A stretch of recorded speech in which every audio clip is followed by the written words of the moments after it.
নমস্কার, সবার জন্য এনবিপি। আয়ুর্বেদের নতুন দিগন্তের নাম হচ্ছে এনবিপি। নতুন নতুন রোগ, সমস্যা, এগুলো নিয়ে এক্সপেরিমেন্টের নাম হচ্ছে এনবিপি। রিসার্চ ওরিয়েন্টেড ফাইন্ডিংস বের করে নিয়ে আসার নাম হচ্ছে এনবিপি। যখন এই সবগুলোকে একত্রিত করা যায়, তার ফাইনাল রেজাল্টটা কোথায় যায়? টুয়ার্ডস ইউ, আপনাদের দিকে যায়। অর্থাৎ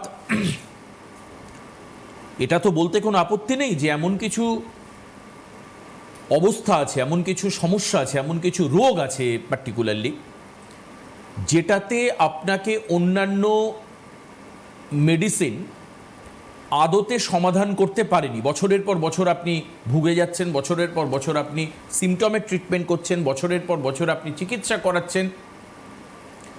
সকালবেলায় ব্রেকফাস্ট, দুপুরবেলায় লাঞ্চ, রাত্রেবেলায় ডিনার, বিকেলবেলায় টিফিনের মতো রেগুলার আপনি ওষুধ খাচ্ছেন। But at the end of the day আপনার কাছে সেই অর্থে ফলাফল কিছু নেই, রেজাল্ট কিছু নেই। মানুষ বীতশ্রদ্ধ হয়ে যাচ্ছেন একদিকে মেন্টালি, একে বলা হচ্ছে মেন্টাল হ্যারাসমেন্ট, আর অন্যদিকে ফিজিক্যালিও আপনি হ্যারাসড হচ্ছেন, কারণ আপনার রোগটা কমছে না। এখানে দাঁড়িয়ে আমরা চেষ্টা করে একটা দেখতে পারার কথা বলছি আপনাদেরকে, সামহাউ যাতে আমরা ট্রাস্ট করে একটা আউটকামস পাই এনবিপির থেকে। আমরা সেই চেষ্টা আপনাদেরকে প্রত্যেক দিন রাত্রিবেলায় 9:30 করে থাকি। এনবিপি আপনাকে সম্পূর্ণ আয়ুর্বেদিক ট্রিটমেন্ট প্রোভাইড করে, এটা আপনারা অলরেডি এতদিনে জেনে গেছেন। আজকে যে সমস্যাটা নিয়ে আলোচনা করব সেটা হচ্ছে ডিসপেজিয়া। কি সমস্যা, কেন হয় বা কি হয়, কি রোগ, কি সিমটম। আমি তো মেডিকেল টার্মটা বললাম ডিসপেজিয়া, কিন্তু সমস্যাটা কি আমি জানবো ডক্টর নীলাঞ্জনা ভট্টাচার্য, অর্থাৎ এন ভট্টাচার্য বলে আমরা যার নাম বলি, তিনি আমাদের সঙ্গে রয়েছেন। আমি স্বাগত জানাই ম্যাডামকে অনুষ্ঠানে। নমস্কার।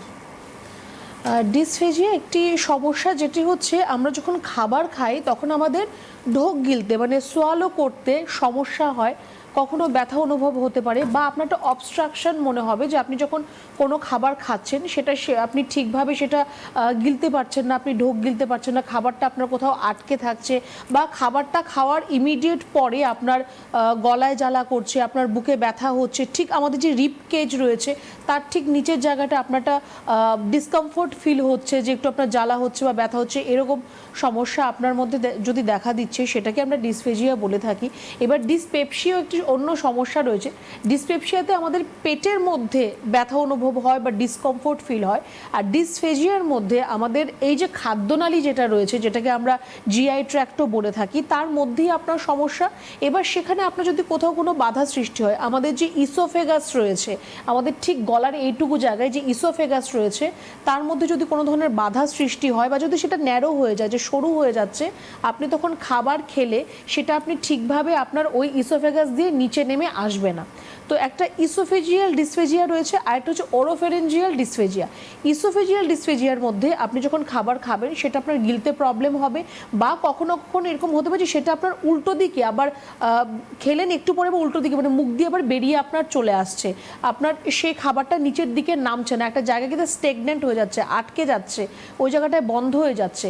আর ওরোফেরেঞ্জিয়াল ডিসফেজিয়ার মধ্যে আপনি যখন খাবার খাচ্ছেন সেটা অনেক সময় দেখবেন, অনেকের ক্ষেত্রেই এটা যদিও ডিজিজ কন্ডিশনে খুব বেশি দেখা যায়, নাক দিয়ে অনেক সময় খাবার বেরিয়ে আসে, আমরা যেটাকে বলি না যে নাকে মুখে লেগে গেছে খাবার খেতে গিয়ে, সেটা আপনি খাবার খাওয়ার সময় আপনার একটু কাশি হবে, মনে হবে গলার মধ্যে একটু কফ জমে আছে বা একটা ঘরঘর শব্দ এরকম ফিল হবে। পেশেন্টের যখন গ্যাসপিং হয়, যে গলার মধ্যে একটা গড়গড় করে আওয়াজ হয় খাবার খাওয়ার সময়, সেরকম একটা আওয়াজ আপনি শুনতে পাবেন। বেসিক্যালি একটু এইজেডদের মধ্যেই এই সমস্যাটা বেশি দেখা দেয়, কারণ তখন আস্তে আস্তে এই যে মাসেলগুলো রয়েছে আমাদের এই ইসোফেগাসের কাছাকাছি মাসেলগুলো রয়েছে, এগুলো আস্তে আস্তে লুজ হতে থাকে, তার যে কাজ করার ক্ষমতা সেটা কমতে থাকে, আর আপনার ইসোফেগাসও আস্তে আস্তে সরু হতে থাকে। তো একটু এইজ হলে এই সমস্যাটা বেশিরভাগ ক্ষেত্রে দেখা দেয়, বা যদি কোনো আপনার খুব বড় কোনো ডিজিজ হয়ে থাকে, যেই ডিজিজ আপনার জিআই ট্র্যাক্ট আপনার কোনো প্রবলেম হচ্ছে, জিআই ট্র্যাক্টের মধ্যে কোনো বড় রোগের থেকে আপনার এই সমস্যা আসতে পারে, বা কোনো রেডিয়েশন থেরাপি যদি আপনার কখনো হয়ে থাকে, তার একটা as N A side effect আপনার এই ডিসফেজিয়ার মতো প্রবলেম আসতে পারে। খুব মারাত্মক একটা কিছু আমি বলবো না, কিন্তু হ্যাঁ, যদি আপনার এরকমই প্রবলেম এভরিডে আপনার হয় যে আপনি কোনো সামান্য খাবার খাচ্ছেন, তার জন্য আপনার খাবার গিলতে কষ্ট হচ্ছে বা ব্যথা হচ্ছে বা আটকে আটকে থাকছে, কিছু খেলে অনেক সময় আমাদের গলার কাছে এসে আটকে থাকে, হিচকি হয় বা এরকম কাশি হয়, তো এই প্রবলেমগুলো রোজ হলে এমনিতেই আপনার আরও রোগ, আপনার সমস্যা শরীরের মধ্যে চলে আসবে। কিন্তু এর থেকে যে অনেক বড় কোনো রোগ হবে সেটা আমি বলবো না। হ্যাঁ, কখনো কখনো খুব সার্টেন কিছু কেসেসের মধ্যে দেখা যায় যে আপনার যদি ওরোফেরিংসের মধ্যে চলে আসে, মানে যদি আপনার শ্বাসনালীতে চলে আসে, খাদ্যনালী থেকে খাবারটা যদি শ্বাসনালীতে চলে আসে, সেখান থেকে আপনার চোখ হয়ে যেতে পারে, আপনার শ্বাস আটকে যেতে পারে, গলায় খাবার লেগে সেখান থেকে অনেকের অনেক সময় ডেথও হয়, খুব রেয়ার কেসের মধ্যে সেরকমও হয়ে থাকে। তো অবশ্যই এটি একটি সমস্যা, প্রথম থেকে তার একটু ঠিকঠাকভাবে ট্রিটমেন্টের প্রয়োজন রয়েছে, খাবার ভালোভাবে চিবিয়ে খেতে হবে যাতে এই প্রবলেমটা আপনার মধ্যে না আসে। আচ্ছা, আর যদি এই ধরনের প্রবলেম হয় আপনাদের, তার জন্য আয়ুর্বেদিক ট্রিটমেন্টও আছে আপনি বলছেন, এবং খুব একটা সিরিয়াস কিছু নয়, কিন্তু এটা একটা হ্যাজার্ড অবশ্যই বলা যায়, একটা ইরেগুলারিটিস মানুষের সমস্যা হয়। আমি আসবো এর কী ট্রিটমেন্ট আছে এবং কতদিনে আপনি মোটামুটি সুস্থ হতে পারবেন সেটাও জানবো, কিন্তু ফোন আছে। কে আছেন ফোনে? হ্যাঁ, হ্যালো। হ্যাঁ বলুন, কে বলছেন? বলছি, আমি বাঁকুড়া থেকে বলছি। কি হয়েছে আপনার?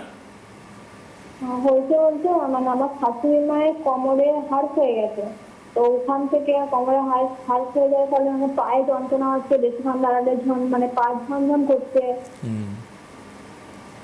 এগুলো তো হবেই, কিন্তু এখন আপনি চাইছেন আয়ুর্বেদিক ট্রিটমেন্ট। ওনাকে কি মানে এক্সরে করা বা কোনো ট্রিটমেন্ট শুরু করেছেন আপনি? হ্যাঁ, এক্সরে ট্রিটমেন্ট সবই করা হয়েছে, কিন্তু কোনো কিছুতে কাজ হচ্ছে না। ব্যাস, হয়ে গেল। এবার এবার মানে যে ম্যাডাম আজকে চেম্বারে বসেছে, আরামবাগে কবে বসবে? আরামবাগে কবে বসবে আপনাকে সেটাও বলে দেবো, কিন্তু এখন ম্যাডাম কি বলছে একটু শুনে নিন। আচ্ছা, ওনার এই সমস্যাটা কতদিনের, ওনার এই কোমরের সমস্যাটা? প্রায় 1 বছর। 1 বছর। আচ্ছা, 1 বছর ধরে ওনার যদি কোমরের সমস্যা থাকে, সেখান থেকে আস্তে আস্তে এখন নার্ভের সমস্যাও চলে এসেছে, মানে হাড়ের সমস্যা আগে ছিল, এখন নার্ভের সমস্যাও চলে এসেছে, যার জন্য ওনার পায়ে অবশ হয়ে যাওয়া বা ঝিঝি ধরা এগুলো ওনার হচ্ছে। তো আপাতত তো ওনার কোমর ঝুঁকে কোনো কাজ করা একদমই চলবে না, বা ভারী কোনো জিনিস তোলে এগুলো চলবে না। আর যদি আপনার কোনো রিপোর্টস করা থাকে বা যদি কোনো প্রেসক্রিপশন থাকে, তাহলে আপনি সেটা নিয়ে আমাদের যে চেম্বার আপনার কাছাকাছি মনে হয়, আপনি একটু হেল্পলাইন নাম্বারে ফোন করে সেটা জেনে নেবেন যে কোন চেম্বারটা আপনার জন্য কাছাকাছি হতে পারে, আর একটু পরে আপনাকে জানিয়ে দেওয়া হবে যে কোথায় কবে কি চেম্বার রয়েছে। তো সেখানে আপনি একটু এসে দেখা করুন। দেখুন, আপনার মায়ের জন্য যেটা আপনার ট্রিটমেন্ট চলছে, যে আপনার হয়তো ওনার জন্য ব্যথার ওষুধ দেওয়া হচ্ছে বা নার্ভের ওষুধ দেওয়া হচ্ছে, আলাদা আলাদা করে এরকমভাবে ট্রিটমেন্ট করে কোনো লাভ নেই। ব্যথা কমানোর জন্য ব্যথার ওষুধ বা নার্ভকে ঠিক রাখার জন্য নার্ভের ওষুধ, এগুলো তো সারা জীবনই ওনাকে খেয়ে যেতে হবে। তো আমাদের যেটা করতে হবে, ওনার হাড় যেটা ক্ষয় পাচ্ছে সেটাকে আগে ঠিক করতে হবে, বন্ধ করতে হবে, যাতে এর থেকে বেশি হাড়টা ক্ষয় না পায়। আর যেটা ওনার নার্ভের মধ্যে ড্যামেজ হচ্ছে, সেই ড্যামেজটাকে কিন্তু রিপেয়ার করতে হবে। চিন্তার কোনো কারণ নেই, 1 বছরের সমস্যা। আমি বলবো, যেহেতু খুব তাড়াতাড়ি এই আপনি ডিসিশনটা নিয়েছেন যে আপনি এটা ঠিকঠাক চিকিৎসা করতে চাইছেন, তো আপনার সমস্যার সমাধান আপনার হয়ে যাবে, এটা নিয়ে কোনো চিন্তা নেই। যদি সম্ভব হয় ওনাকে অবশ্যই সাথে নিয়ে আসবেন, ওনার রিপোর্টসগুলো মেইনলি আপনি ক্যারি করবেন আপনার সাথে যখন আপনি আমাদের দেখাতে আসবেন। আচ্ছা, চেম্বার বলে দিলেও আপনার জন্য আমি বিশেষ করে বলে দিই, আপনি আরামবাগ চেম্বারের কথা বললেন, আরামবাগে আপনি দেখাতে চাইছেন হয়তোবা, খুব তাড়াতাড়ি আরামবাগে চেম্বার রয়েছে, এবং সেই চেম্বারটা হচ্ছে 12 তারিখে। আগামী 12 তারিখ, এই মাসের 12 তারিখে আরামবাগ চেম্বার রয়েছে। ডক্টর এ হালদার থাকবেন। আপনি ওই চেম্বারে এসে বলবেন যে আমি টিভিতে ফোন করেছিলাম, ডক্টর এন ভট্টাচার্যার সঙ্গে আমার কথা হয়েছে টিভিতে, সিটিভিএনে, এই সমস্যা, আমি এসছি এই কারণের জন্য। আপনি 12 তারিখ আরামবাগের জন্য নাম বুক করতে পারেন, কিন্তু কোথায় বুক করবেন সেই জায়গাটা হচ্ছে এটা। এই নাম্বার দুটোতে ফোন করে আরামবাগের জন্য নাম বুক করুন এক্ষুনি, 9830235527 এবং 9830235537, এই দুটো নাম্বারে আপনি ফোন করে নাম এখনই এই 12 তারিখের জন্য বুক করতে পারেন আরামবাগে। আপনার জন্য সুবিধা, আপনি নিজেই বললেন। বাঁকুড়া থেকে আরামবাগ সুবিধা আমি ঠিক জানি না, মনে হয় কাছাকাছি বর্ডার এরিয়ায় হয়তো। আচ্ছা, পরের ফোন রয়েছে। হ্যালো। হ্যাঁ, আমি সোনারপুর থেকে নিতাই ভট্টাচার্য বলছি। কথা কি হলো আবার আপনার? হ্যাঁ, নমস্কার দেবাশিস দা, নমস্কার Nilanjan madam, doctor Nilanjan madam. আমার সমস্যা বলছি, আমার খাওয়ার সময় ইদানিং যেটা হচ্ছে ওটা টক টক হয়ে যাচ্ছে, তারপর ওটা বমি টাইপের করি একটা মনে একটা কি কারণ হচ্ছে জানি না, এটা সবসময় হয় না, মাঝে মাঝে হচ্ছে। আর একটা হচ্ছে মাঝে মাঝে কেন বিষম খেয়ে ফেলছি কেন মাঝে মধ্যে ভীষণ বিষম খেয়ে ফেলছি মাঝে মাঝে, হঠাৎ কন্টিনিউ বিষম খেয়ে যেরকম কাশি হয়ে যায় না, হঠাৎ যেন আবার সত্যি হচ্ছে, এই চোখ দিয়ে জল গড়িয়ে যাচ্ছে, লাগবে এরকম মাঝে মাঝে হচ্ছে। আর মাঝে মাঝে এটা সবসময় হয় না, কন্টিনিউ হচ্ছে তাই না, আর মাঝে মাঝে কি মুখে ঠোপে যাচ্ছে খাওয়ার পর। বুঝতে পেরেছি। নিতাইদা বয়স কত হলো আপনার? আমার বয়স 60+।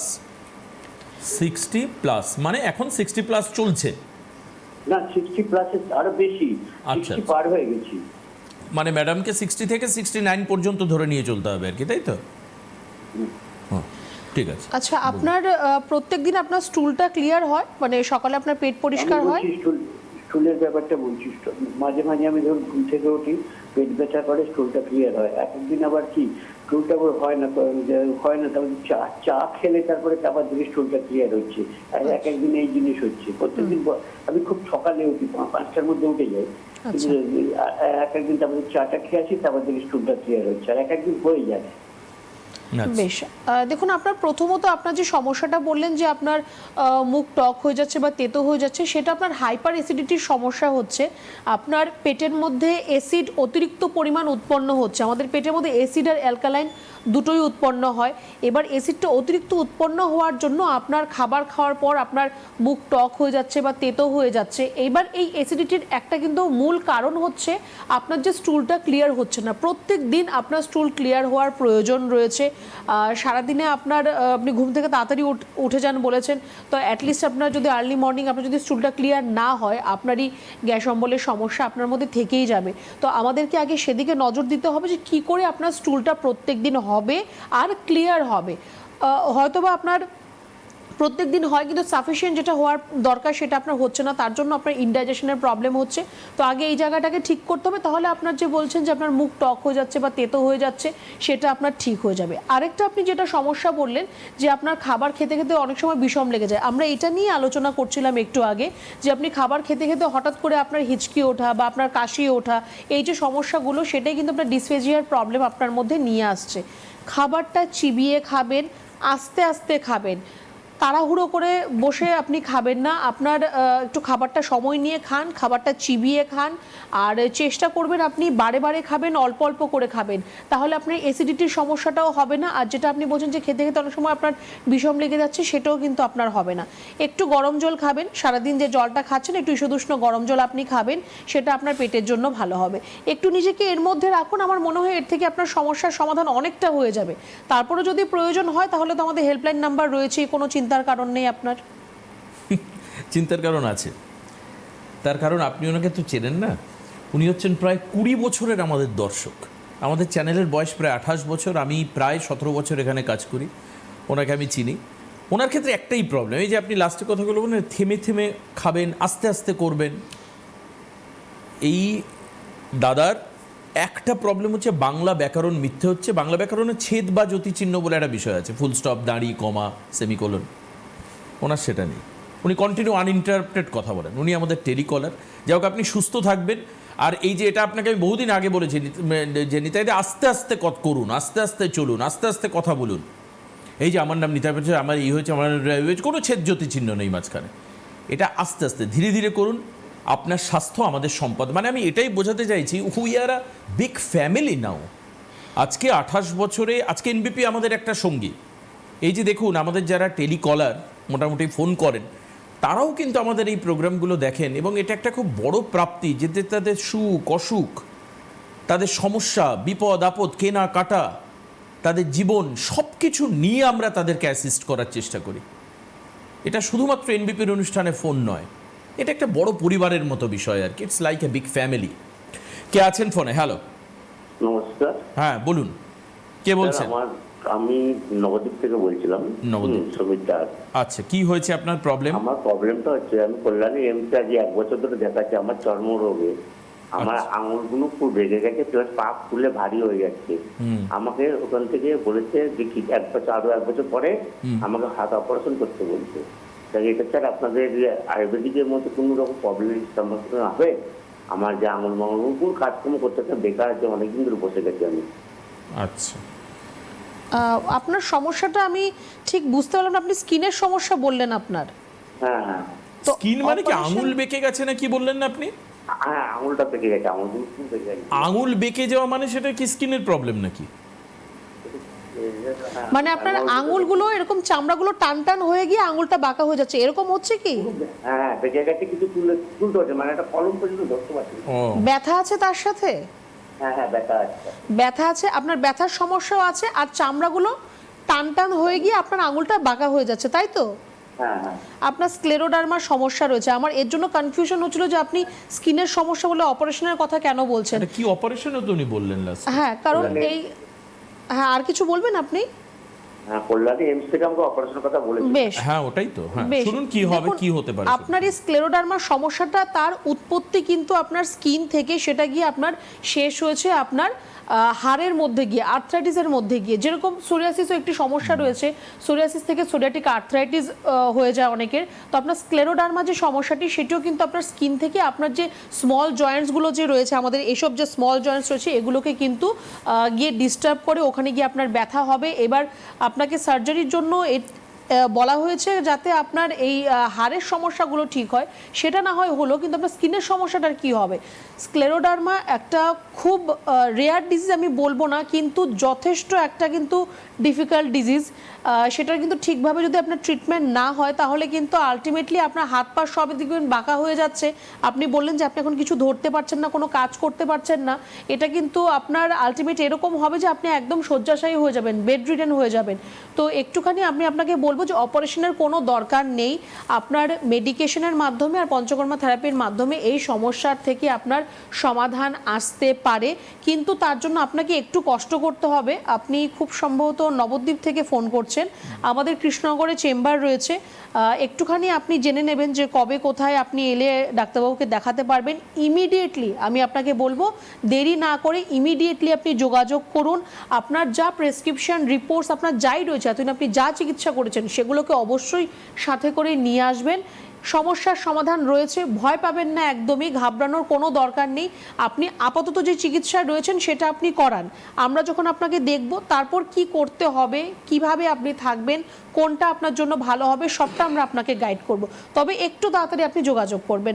দেরি হয়ে গেলে কিন্তু আপনারই অনেকটা লস হয়ে যাবে। ঠিক আছে, কৃষ্ণনগর আপনার জন্য চেম্বার আছে 19 তারিখে। 19 তারিখে কৃষ্ণনগরে চেম্বার রয়েছে, আপনি কৃষ্ণনগরে চলে আসতে পারেন 19 তারিখের জন্য। আপনি লিখে রেখে দিন এবং এখনই ফোন করুন। ডক্টর এ হালদার কৃষ্ণনগরের চেম্বারে থাকবেন। আপনি এই মাসের 19 তারিখে দেখিয়ে নিতে পারেন। কে আছেন পরের ফোনে? হ্যালো। হ্যালো, হ্যাঁ বলুন, কে বলছেন? আমি মীনাক্ষী দাসগুপ্ত বলছি বালিগঞ্জ থেকে। বালিগঞ্জ থেকে বলুন। হ্যালো। মিনাক্ষী দেবী, হ্যাঁ বলুন। ম্যাডাম, আমি বলছি আমার না নিউরো ডায়াবেটিস আছে। হ্যাঁ, তার জন্য আমার মানে পায়েতে ব্যালেন্স থাকে না, হাঁটতে পারি না। সব থেকে আমার কষ্ট হয় পটি করতে। তো কিছুতে এমনিতেও আমার মানে এন্ডোস্কোপি কোলোনোস্কোপি করেছি। কোলোনোস্কোপিতে একটুখানি পাওয়া গেছে, পাইলস পাওয়া গেছে, কিন্তু আমি 40-45 বছর আগে পাইলস অপারেশন করেছিলাম, আবার একটু পাওয়া গেছে। আর এন্ডোস্কোপিতে আপনার গ্যাস্ট্রোএন্টারাইটিস বোধহয় পাওয়া গেছে। হ্যাঁ, আমার কাছে রিপোর্টটা নেই, এটাই পেয়েছি আমি জানি। তার জন্য আমি একটু অ্যান্টিবায়োটিকও দিয়েছিল পেটের জন্য, গ্যাস্ট্রোএন্টারাইটিসের জন্য। আর আবার করেছে, এর নাম কি জানো, আর হচ্ছে আর পটি করতে আমার সব থেকে কষ্ট হচ্ছে। ম্যাডাম তুমি সরো। আচ্ছা, তো মানে আপনি এখন মানে আমি আপনাকে কিভাবে সাহায্য করতে পারি, কোন সমস্যাটার জন্য আমি আপনাকে সাহায্্য করতে পারি সেটা বলুন। সমস্যাটা সবচেয়ে কষ্ট হচ্ছে ব্যালেন্স তো গেছে, থাক, আমি তো মানে হাঁটা চড়া দেয়াল ধরে রড ধরে হাঁটি, সেটা আমার কোনো কথা নয়। কিন্তু আমি বলছি যে পটি করতে এত কষ্ট হচ্ছে না, আমি কি বলবো। সে সামনে কোমরে বসে সামনে ঝুঁকে পড়ে পেট টিপে সে দম আটকে যায় একদম। আচ্ছা, তো আমি পার্গেটিভ নিয়ে দেখেছি, কি মলম লাগিয়ে দেখেছি, মানে সে পার্গেটিভ খেলে আমি কন্ট্রোল করতে পারি না। সে এইসবগুলি হোক আর যাই হোক। বেশ বেশ ঠিক আছে। দেখুন, আপনার মেডিসিন খেয়ে আপনার মানে পার্গেটিভ মেডিসিন খেয়ে আপনার স্টুল করার প্রয়োজন নেই। আপনার সিস্টেমটাকে আগে ঠিক করুন। দেখুন, প্রথমত তো একটা কথা আপনাকে বলবো যে আপনার কোলোনোস্কোপি রিপোর্ট হয়েছে, তার মধ্যে আপনার একটু পাইলসের সমস্যা ধরা পড়েছে। অলরেডি আপনার একবার পাইলসের সার্জারি হয়ে গেছে।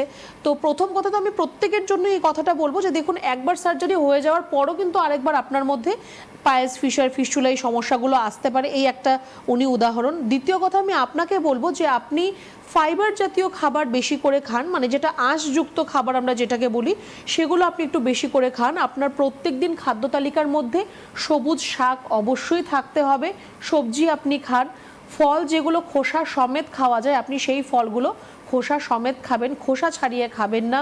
শসা, আপেল এগুলো আপনি খোসা সমেত খাবেন, তার মধ্যে প্রচুর ফাইবার থাকে।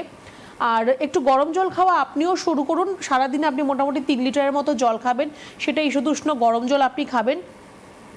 খাবারটা আপনি খাওয়ার সময় একটু ভালো করে চিবিয়ে খাবার খাবেন, বারে বারে খান, অল্প অল্প করে খান, গরম জল খাওয়াটা শুরু করুন। আপনার সিস্টেমটাকে আগে ঠিক করুন, নয়তো আপনার কিন্তু কনস্টিপেশনের সমস্যা তো আপনার রয়েছেই, তার পাশাপাশি আপনার যে পাইলসের সমস্যা, এটা কিন্তু আবার আপনার বাড়াবাড়ি হবে, আবার কিন্তু আপনাকে সমস্যা দেবে। আপনি কতবার এরকমভাবে সার্জারি করবেন? আদা খাওয়া আপনি একদমই বন্ধ করুন, সেটা রান্না করা হোক বা কাঁচা হোক, আদা খাওয়াটা আপনি একদমই বন্ধ করুন। তেল, ঝাল, মশলা, মাছ, মাংস, ডিম এগুলোকে একটু অ্যাভয়েড করবেন। শাকসবজি আপনি বেশি করে খান, ফল বেশি করে খান, গরম জল আপনি খান। আস্তে আস্তে দেখবেন আপনার যে কনস্টিপেশনের সমস্যা রয়েছে, আস্তে আস্তে সেটা কিন্তু অনেকটা রিকভারির জায়গায় চলে আসবে। আর তারপর আপনার যেটা সমস্যা, খুব সম্ভবত আপনি বললেন আপনার ডায়াবেটিক নিউরোপ্যাথির সমস্যা রয়েছে। আপনার কনস্টিপেশনের একটা কারণ কিন্তু আপনার সুগার, আপনার ডায়াবেটিক নিউরোপ্যাথিরও কারণ কিন্তু আপনার সুগার। তো সেটা বুঝতেই পারছেন যে কোথায় আপনাকে গিয়ে আপনাকে ঠিক করতে হবে জিনিসটা। যাই হোক, একটা একটা করে আস্তে আস্তে করে হবে। আপনি একটুখানি আগে যেটুকু বললাম তার মধ্যে আপনি থাকুন। তারপর যদি আপনি প্রয়োজন মনে করেন যে না, বাদবাকি সমস্যারও আমার সমাধান প্রয়োজন, তাহলে একটু আপনি আমাদের হেল্পলাইন নাম্বারে যোগাযোগ করবেন। পরের কি ফোনে কে আছেন? হ্যালো হ্যালো, হ্যাঁ, হ্যাঁ বলুন, কে বলছেন, কোথা থেকে বলছেন? আমি হুগলি শ্রীরামপুর থেকে কণিকা ছায়া বলছি। হুগলি শ্রীরামপুর থেকে কণিকা দেবী। কি হয়েছে দিদি আপনার? আমার হাঁটু ব্যথা আর পায়ে আঙ্গুলের নিচটা, পায়ের তলার ওখানটা ব্যথা, চিচির করে ব্যথা হচ্ছে। কতদিন ধরে হচ্ছে? 6-7 মাস হয়ে গেছে। হাঁটুতে ব্যথা, পায়ের আঙুলের নিচে ব্যথা? হ্যাঁ, পায়ের তলায়। পায়ের তলায় মানে গোড়ালির দিকে? না না, আঙ্গুলগুলো যেখানে কেটে হয়েছে হ্যাঁ। তার থেকে ব্যথা কথা। আচ্ছা আচ্ছা। তো আপনার এই যে হাঁটু ব্যথার সমস্যা, আপনি কোনো এক্সরে রিপোর্ট কিছু করিয়েছেন? না না, একটু করাইনি। তো প্রথমত তো আপনাকে একটা এক্সরে রিপোর্ট করতে হবে। কোনো চিকিৎসা কিছু করিয়েছেন কি না, সেটাও কিছু করা হয়নি? কি করেছি? কোনো ট্রিটমেন্ট করিয়েছেন আপনি হাঁটু ব্যথার জন্য? না না না, আমি হোমিওপ্যাথি করছি। তো এরকমভাবে আপনি যদি কোনো চিকিৎসা না করান, রিপোর্ট না করান, তাহলে কি করে আপনার সমস্যার সমাধান হবে? দুটো হাঁটুরই আপনি এক্সরে রিপোর্ট করান, আর আপনার ট্রিটমেন্টটাও কিন্তু একটু ঠিকঠাকভাবে করতে হবে যদি আপনাকে সুস্থ হতে হয়। আপনার দেখুন, অস্টিও আর্থ্রাইটিসের সমস্যা আপনার মধ্যে আসতে পারে, বা আপনার অস্টিওফাইটিস, অস্টিওপোরোসিস অনেক কিছু সমস্যায় আসতে পারে, যার জন্য রিপোর্ট করতে বলা। আপনি রিপোর্টটা অবশ্যই একটু করাবেন। হাঁটু ভাঁজ করে আপনি এখন বসবেন না, বা বেশি সিঁড়ি ওঠানামা করা, বেশি চলাফেরা করা, বা অনেকক্ষণ দাঁড়িয়ে থাকা, এগুলো আপনি একটু অ্যাভয়েড করুন। আর প্রত্যেক দিন একটু গরম জল করে তার মধ্যে একটু নুন দেবেন, খাবার লবণ যেটা আমরা ব্যবহার করি, সেটা দিয়ে আপনার দুটো পা গোড়ালি পর্যন্ত ডুবিয়ে আপনি বসে থাকুন যতক্ষণ জলটা গরম আছে। এই যে পায়ের তলায় যে আপনার ব্যথা হচ্ছে, সেটা থেকে আপনি অনেকটা কিন্তু আরাম পাবেন। এই জিনিসটা করুন। আর পায়ের আপনার এক্সরেটা করান, হাঁটুর এক্সরেটা করান, করে আপনি আমাদের হেল্পলাইন নাম্বারে ফোন করে যোগাযোগ করুন। আপনার জন্য আমাদের বেলুড় চেম্বার কাছাকাছি হতে পারে, প্রত্যেক সোমবার এবং শুক্রবার সেখানে চেম্বার হয়, আপনি এসে দেখাও করতে পারবেন। পরের ফোন কার রয়েছে? Hello hello. আচ্ছা, আসুন তাহলে আপনাদেরকে আমি চেম্বারটা বলে দিই, আপনারা নোট ডাউন করে রাখুন যে কোথায় কবে চেম্বার রয়েছে। এনবিপি ইউনানিয়ান আয়ুর্বেদ রিসার্চ সেন্টারের আপনি চেম্বার কোথায় কোথায় পাবেন।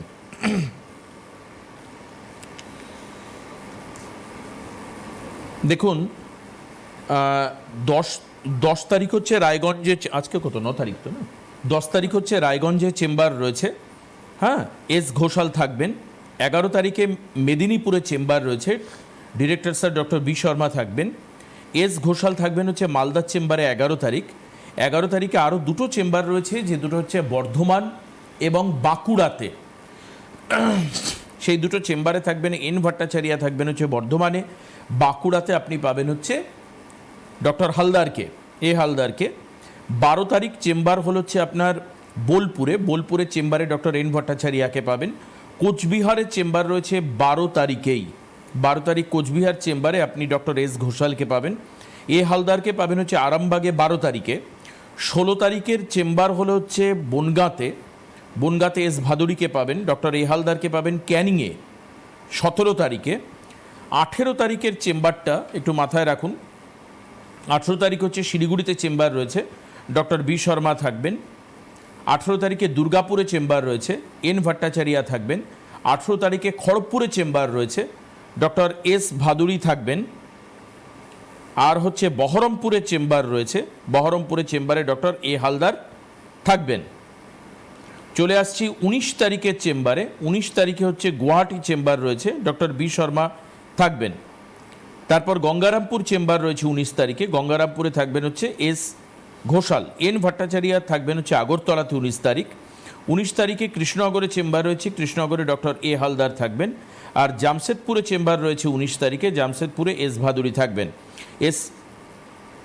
এই হচ্ছে 19 তারিখের চেম্বার। 22 তারিখের চেম্বার হচ্ছে মেচেদার চেম্বারে ডক্টর বি শর্মাকে আপনি পাবেন, ডক্টর বি শর্মাকে আপনি রামনগর পাবেন 24 তারিখে, 24 এপ্রিল। 26 এপ্রিল দুটো জায়গায় চেম্বার রয়েছে, সেটা হচ্ছে পুরুলিয়া এবং আসামের শিলচর। পুরুলিয়াতে যে ডাক্তারবাবু থাকবেন তিনি হচ্ছেন হালদার, আর শিলচরে যিনি থাকবেন তিনি হচ্ছেন এস ভাদুরী। 27 তারিখে ঝাড়গ্রামে চেম্বার রয়েছে, ঝাড়গ্রামে ডক্টর হালদার থাকবেন। হেড়িয়াতে চেম্বার রয়েছে হচ্ছে 28 তারিখে, 28 তারিখে হচ্ছে হেড়িয়াতে চেম্বার, ডক্টর বি শর্মাকে আপনি পাবেন। ডক্টর বি শর্মাকে আপনি আসানসোলে পাবেন 3 তারিখে, 3রা মে। 4ঠা মেতে আপনি আসামের ডিব্রুগড়ে পাবেন হচ্ছে ডক্টর এস ঘোষালকে। কাকদ্বীপে আপনি দেখাতে পারেন 6 তারিখে, কাকদ্বীপে দেখাতে গেলে আপনাকে দেখাতে হবে ডক্টর এস ঘোষালকে। হালদারকে আপনি দেখাতে পারেন হলদিয়াতে 11 তারিখে, 11/5। আচ্ছা, চলে আসে হচ্ছে কলকাতার একটা চেম্বার, স্পেশাল চেম্বার, যেটা হচ্ছে 12 এপ্রিল হবে, মানে এই মাসের 12 তারিখে। সেটা হচ্ছে ল্যান্সডাউনের চেম্বার কলকাতায়, কলকাতার মানুষদের জন্য সানডে চেম্বার এটা। ডক্টর বি শর্মা ওই চেম্বারে থাকবেন, কলকাতার চেম্বারে থাকবেন। এছাড়া হাওড়াতে, উত্তর 24 পরগনাতে, মধ্যমগ্রামে, কলকাতায় যে সমস্ত চেম্বারগুলো রয়েছে সেগুলোর কনফার্মেশনের জন্য আপনাকে বুকিং নাম্বারে একটু নক করে জেনে নিতে হবে যে কোথায় কবে কোন চেম্বারে কোন চিকিৎসক থাকছেন। এটা শেষ দিকে আমি চলে আসি হচ্ছে এই ডিসফেজিয়ার ট্রিটমেন্ট, আয়ুর্বেদিক ট্রিটমেন্টে কতদিনে মোটামুটিভাবে ডিসফেজিয়া আন্ডার কন্ট্রোল হতে পারে। দেখুন, ডিসফেজিয়া আমি যেটা বললাম, যেহেতু এটা এজ রিলেটেড সমস্যা, তো এই এজ রিলেটেড সমস্যা এমন নয় যে একদিনে হচ্ছে, সেটা আমাদের কিছুটা ডিউ টু আমাদের ভুলের জন্যই হচ্ছে। এই যে তাড়াতাড়ি আমরা যে অনেক সময় গোগ্রাসে আমরা তাড়াতাড়ি খেয়ে নিই বা খাবার ভালো করে চিবিয়ে আমরা খাই না, সেটাই কিন্তু পরবর্তী সময় যখন আস্তে আস্তে আমাদের এজ হবে তখন কিন্তু সেটাই কিন্তু আমাদের পরবর্তী সময় গিয়ে আমাদের মধ্যে একটা ডিস্টারবেন্স ক্রিয়েট করবে। তো প্রথমত আমাদের প্রিভেনশন করতে হবে। প্রিভেনশন এটা যে খাবার খাওয়ার সময় একটু সময় নিয়ে খাবার খেতে হবে, ভালো করে চিবিয়ে খাবারটা খেতে হবে। এবার যদি আপনার এই রোগটা আপনার মধ্যে চলে এলো, সেটা আমি যেহেতু বললাম যে এজ হলে এই সমস্যাটা আপনার আসে, তো সেখানে অবশ্যই আপনাকে একটু সময় দিতে হবে। অ্যাটলিস্ট আপনার 16 থেকে 20 সপ্তাহের মতো সময় আপনাকে দিতে হবে। তার মধ্যে আপনার কিন্তু সমস্যার সমাধান হওয়ার জায়গা রয়েছে। ওরাল মেডিকেশনের মাধ্যমে আপনার এই সমস্যার সমাধান হতে পারে, আর কিছুটা আপনার এক্সারসাইজ রয়েছে কিছু, তার মাধ্যমেও কিন্তু আপনার এই সমস্যার সমাধান হতে পারে। বেশি কিছু করার প্রয়োজন নেই। আপনার খাওয়া দাওয়ার মধ্যে একটু চেঞ্জেস বা খাওয়া দাওয়ার যে ধরন তার মধ্যে একটু চেঞ্জেস আপনি করবেন। প্রথমত এই রোগটা আপনার মধ্যে আসবে না, আর চলে এলেও শুধু মেডিকেশনের মাধ্যমে কিন্তু এটার সমাধান রয়েছে। তার মানে হচ্ছে মানে খাওয়া দাওয়ার ক্ষেত্রে একটু সতর্ক হতে হবে। সেগুলো যখন আপনি ট্রিটমেন্ট করবেন তখন আপনি কি খাবেন বা কেমনভাবে খাবেন সেটাও আপনাকে কিন্তু বলে দেওয়া হবে। যারা যারা বুক করবেন তারা বুকিং নাম্বারে বুক করবেন। যারা এই প্রোগ্রাম দেখতে পারেননি এই সময়তে তারা ইউটিউবে গিয়ে এই প্রোগ্রাম দেখতে পারেন। সেখানে সিটিভিএন একেডি প্লাস সার্চ করে সাবস্ক্রাইব করে রাখবেন। আপনারা ডেফিনেটলি ইউটিউবের যে সমস্ত অংশগুলো সেগুলো আপনারা পাবেন। এই প্রোগ্রামের পুরোটাই আপলোডেড ফর্মে থাকবে, যেটা আপনি দেখে নিতে পারবেন। যারা কথা বলছেন, কি বলছেন, তার কি উত্তর আমরা দিচ্ছি, সবটাই আপনি পেয়ে যাবেন ইউটিউবে। আজকে এখানে শেষ করব। আগামীকাল আবার আপনাদের সঙ্গে দেখা হচ্ছে একই সময়ে সিটিভিএনে। অনেক ধন্যবাদ ডক্টর ভট্টাচার্যকে। নমস্কার সবাইকে আপনাদের।